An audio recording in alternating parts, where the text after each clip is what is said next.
DJ Tabuka. Yeah. Tabuka mind.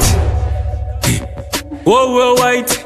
Braco, pakeso vanoriti haso. Auraro nengo kambovura siso. Pakudiwa vaya vane meso wanoona penda nemari vane maziziso. Kati kana zviri zozva zviri handisisimo mazirini handichada kudonha maziriri aso haribude zviri kunetsa bhobho ndiribude.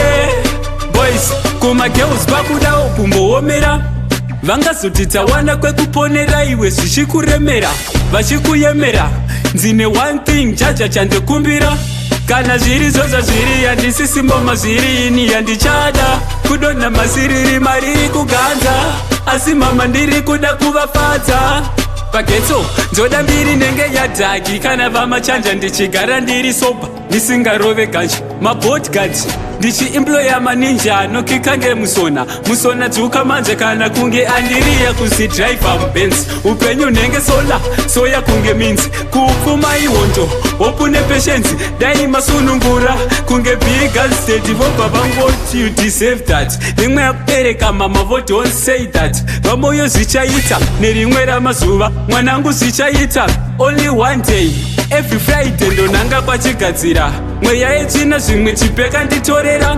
zvondiremera handina wekuchemera kunge sauro munhu wese yakadzokora zvichaita rinini ndoda kuziva ndodzora ndangariro kudai ndakaziva vaitidzidza wanimedemji vaindikada zvemadrugs netumaslei njiva kana zviri zozva zviri handisisimo mazirini handichada kudonha maziriri mariri kugadza zviri kureva bhombo ndiri bude rikuramba kana zviri zozva zviri handisisimo mazirini handichada kudonha maziriri mariri kuganza asi mama ndiri kuda kuvafadza.